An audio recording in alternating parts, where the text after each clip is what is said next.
बिस्मिल्लाहिर्रहमानिर्रहीम। बोलते कालम के साथ मैं आमिर रज़ा खान। और JF-17 थंडर जो है वो कहाँ तक जा सकता है, ये वो बात है जो कुछ लोगों को इसलिए समझ नहीं आई कि आज़रबाईजान में JF-17 थंडर को लेकर मीडिया जो है, खासकर इंटरनेशनल मीडिया और इंडियन मीडिया जो है, क्यों शोर मचा रहा है। वो कह रहे हैं कि 3000 जो है किलोमीटर का फासला जो है ये जहाज़ तय करता है बग़ैर रुके हुए, और इसकी एयर फ्यूलिंग की जाती है। ये है वो मेरे आज के बोलते कालम का मौजू कि भारत को क्यों पेचिश लगे हैं। इसलिए कि भारतीय तमाम के तमाम एयर बेसिस और भारत के तमाम इंटरसेप्टर्स जो हैं वो पाकिस्तान के JF-17 थंडर ब्लॉक 3 की रेंज में आ गए हैं। पाकिस्तान ने जो है अपना JF-17 थंडर उड़ाए 5 की तादाद में। अल्फ़ा इंडस शील्ड जो मशक़ें हैं, अल्फ़ा उसको कहा जाता है, इंडस शील्ड एक्सरसाइज अल्फ़ा, ये जो है आज़रबाईजान में होना है। और इसके लिए हमारे 5 जहाज़ जब जाते हैं तो उनकी फ़ज़ा में ही रीफ्यूलिंग की जाती है और तकरीबन 3000 किलोमीटर का ये फ़ासला तय करते हैं। तो इससे मुराद क्या ली जाए? इससे मुराद ये ली जाए कि पाकिस्तान को अगर बांग्लादेश भी पहुंचना पड़े तो वो बग़ैर रुके हुए पहुंच सकता है।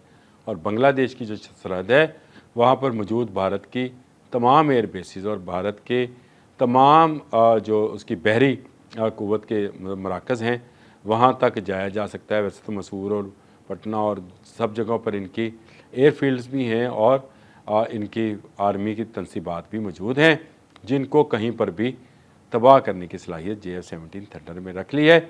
इस दफ़ा इंडस जो है इंडस शील्ड है अल्फ़ा, इसमें जो JF-17 थंडर को भिजवाया गया है तो उसमें जदीद एवोनिक्स सिस्टम के साथ साथ जदीद एसआर रडार और BVR मिसाइल जो हैं वो भी शामिल है। जो रिपोर्ट हुआ है 500 के 500 पायलट्स की वहाँ पर बड़ी पेशदराई की गई, जहाज़ों का इस्तकबाल किया गया और जहाज़ों के पायलट्स को बाकायदा सलामी पेश की गई और उनके उतरने पर एक जश्न की सूरत नज़र आती थी।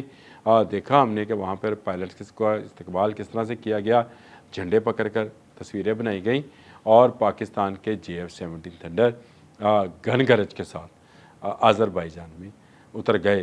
तो ये वो मामला था जिस पर इंडियंस इस बात पर ची बची हैं कि उनका तेजा अभी इंडिया से बाहर नहीं जा सका।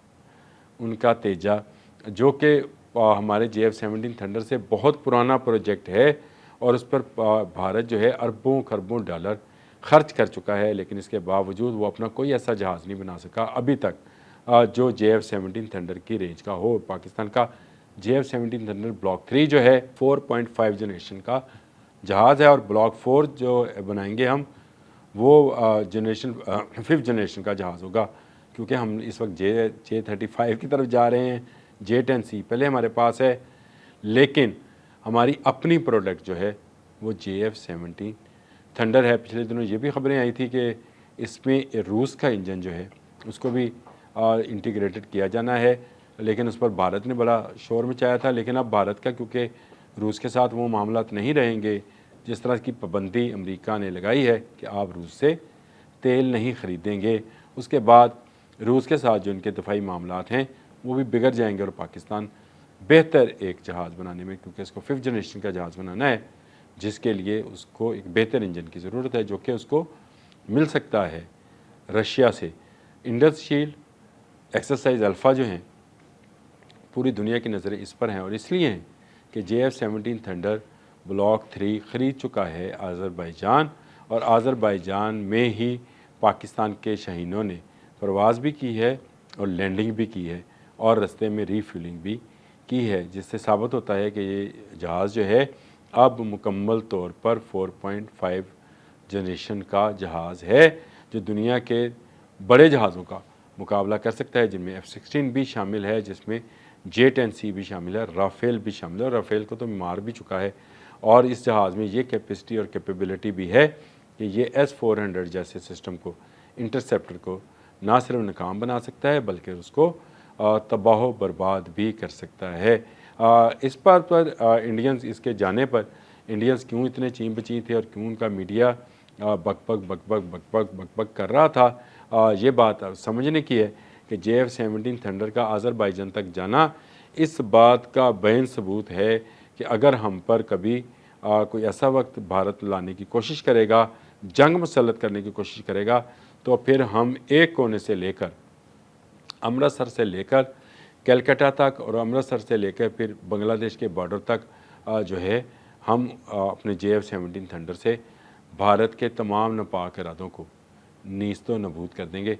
मल्टी रोल जहाज़ है, ज़बरदस्त पाकिस्तान की प्रोडक्ट है, जिसकी इस वक्त पूरी दुनिया में सिर्फ इसलिए मांग है कि इस जहाज़ ने राफ़ेल जैसे तैयारों को नाकाम बनाया है। इस जहाज़ ने J-10C के साथ मिलकर वो कारखाना नुमाया सर अंजाम दिए हैं जो 5th जनरेशन के जहाज़ भी सर अंजाम नहीं दे सकते। इसमें ज़रूर बज़रूर मशीन से ज़्यादा वो मैन जो कि अंदर बैठे थे, यानी वो पायलट जो अंदर बैठे थे, उनकी सलाहियत और उनकी कारकर्दगी और उनकी ट्रेनिंग जो है वो नुमाया है। और ये बात तो चाइनीज़ भी मान गए। उन्होंने कहा कि मशीन से इम्पोर्टेंट, जब चाइनीज़ सफारतकार से ये बात की गई कि जहाज़ की टेक्नोलॉजी चाइनीज़ थी, तो उन्होंने कहा कि ये बात नहीं है, टेक्नोलॉजी चाइनीज़ ही होगी। वहाँ फ्रांस की टेक्नोलॉजी थी, ये चाइना की टेक्नोलॉजी थी, लेकिन जो अंदर बंदा बैठा था उसका जज्बा और उसकी ट्रेनिंग जो है वो मैटर करती है कि आप कितनी जल्द फ़ैसला करते हैं और क्या फ़ैसला करते हैं। ये जहाज़ ने फ़ैसला नहीं करना कि उसने मिज़ाइल BVR किस वक्त और कहाँ पर किसके अगेंस्ट लॉन्च करना है। ये BVR मिज़ाइल PL-15 और पाकिस्तान के अपने भी अब BVR मिज़ाइल बनने जा रहे हैं। और इतलात तो ये भी हैं कि पाकिस्तान PL-15 को भी पाकिस्तान में ही बनाने की सोच रहा है, यानी उस रेंज का मिज़ाइल जो है पाकिस्तान ख़ुद भी तैयार करेगा। यह ज़रूरी भी है कि अगर हम 5th जनरेशन का जहाज़ बनाते हैं तो मिज़ाइल भी हमारे अपने होने चाहिए। चाइना हमारा दोस्त है, हमें कभी उसकी तरफ से ना नहीं आई, लेकिन क्यों ना टेक्नोलॉजी अपनी हो। अगर JF-17 थंडर हमारा है तो मिज़ाइल भी हमारे होने चाहिए और इसके नए वर्जन्स भी बनते रहने चाहिए। आज़रबाईजान के लोगों को हमने ट्रेनिंग भी देनी है, JF-17 थंडर की ट्रेनिंग दी भी है, और ये इस इंडस शील्ड अल्फ़ा के ज़रिए मज़ीद वो सीखेंगे, क्योंकि पाकिस्तान एयरफोर्स को इस वक्त दुनिया की नंबर 1 एयरफोर्स कहा जा रहा है, जिसने अपने से बड़ी एयरफोर्स को और अपने से बेहतर तैयारों को, यानी राफ़ेल तैयारों को मार गिराया। और उसके ज़ख्म अभी तक भारत जो है चाट रहा है। अभी भारत के ज़ख्मों पर दोबारा हमने नमक छिड़क दिया है आज़रबाईजान तक बग़ैर रुके फ़्लाइट करके, और बता दिया है कि पाकिस्तान के जहाज़ तुम्हें तुम्हारे घर में किसी भी कोने में जहाँ मर्ज़ी तुम छुपे हो मार सकते हैं। अगर तुमने पाकिस्तान पर हमला किया तो पाकिस्तान की दिफाई टेक्नोलॉजी जो है वो तुम्हें हर तरफ से, चारों तरफ से घेर लेगी। वो चाहे बांग्लादेश से JF-17 उड़े, मैंने उस पर भी किया था एक प्रोग्राम के, उन्होंने भी कहा है कि जल्द हमें 16 JF-17 थंडर ब्लॉक 3 दे दिए जाएँ। आज़रबाईजान के साथ तो हमारी डील हो चुकी, अर्जेंटाइन लेना चाह रहा है, नाइजीरिया है, बहुत सारे मिडल ईस्ट के ममालिक हैं जो JF-17 थंडर की जानब देख रहे हैं कि ये जहाज़ इनको कब मिलेगा। मैं एक मरतबा फिर पाकिस्तान के शाहीनों को सैल्यूट करता हूँ कि उन्होंने JF-17 थंडर को आज़रबाईजान तक उड़ाकर भारत को ये बता दिया कि उसका कोना कोना JF-17 थंडर के निशाने पर है। अब तक के लिए इतना ही। अल्लाह हाफ़िज़।